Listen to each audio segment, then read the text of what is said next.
சீமானுக்கு நம்ம ஊருக்கு சம்பந்தம் கிடையாது. சீமானுக்கு இந்த ஊர்ல சொந்த வீடு கிடையாது. சீமானுக்கு இந்த ஊர்ல ஓட்டு கிடையாது. எலெக்ஷனுக்கு வருவாரு, எலெக்ஷனுக்கு அப்புறம் காண போடுவார், அப்புறம் திருப்பி வரவே மாட்டார். நம்ம தொகுதியில 4 பேர் நிக்கிறாங்க. முதல்ல நம்மளுடைய சார்பாக மாங்குடி கைச்சனத்துல நிக்கிறார். 2வது குக்கர் சனத்துல ஒருத்தர் நிக்கிறார். 3வது புதுசா ஒரு கட்சி வந்திருக்கு, அது நிக்குது. 4வது சீமான் நிக்கிறார். 4 பேர் தான் நிக்கிறாங்க. சீமானுக்கு நம்ம ஊருக்கு சம்பந்தம் கிடையாது. சீமானுக்கு இந்த ஊர்ல சொந்த வீடு கிடையாது. சீமானுக்கு இந்த ஊர்ல ஓட்டு கிடையாது. எலெக்ஷனுக்கு வருவாரு, எலெக்ஷனுக்கு அப்புறம் காண போடுவார், அப்புறம் திருப்பி வரவே மாட்டார். போன எலெக்ஷன் சீமான் எங்க நின்னாரு? திருவெற்றியூர்ல நின்னாரு. திருவெற்றியூர்ல நின்றவரு ஓட்டு வாங்கி தோத்து போயிட்டாரு. எலெக்ஷன் முடிஞ்ச அப்புறம் திருவெற்றியூர் போனாரா? போவே இல்லை. அதே மாதிரிதான் எலெக்ஷன் சீசன் முடிஞ்ச அப்புறம் காரைக்குடி பக்கம் வரவே மாட்டார். நான் கூட எலெக்ஷன் நின்னா போன தடவை ஜெயிக்கும் போது எனக்கு எதிர்த்து அவங்க கட்சி சார்பா ஒரு பொண்ணு நின்றுச்சு. யார் பண்ணா எதிர்த்து?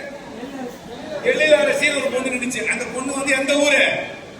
அந்த பொண்ணு திருப்பி வந்துச்சா அந்த ஊருக்கு? உங்களை வந்து பாத்துச்சா? நல்லது கெட்டது கேட்டுச்சா? இல்ல. அவ்வளவுதான். சீமான் கட்சி எப்பவுமே அப்படித்தான். எலெக்ஷன் போது ஒரு டூரிஸ்ட் மாதிரி வருவாங்க. எலெக்ஷனுக்கு அப்புறம் அந்த பக்கமே வரமாட்டாங்க. அவருக்கு இந்த ஊருக்கு சம்பந்தம் கிடையாது. பேசுறது வீரவாசனம் நிறைய இருக்கும். அவங்க எலெக்ஷனுக்கு அப்புறம் இந்த பக்கமே வரமாட்டாங்க.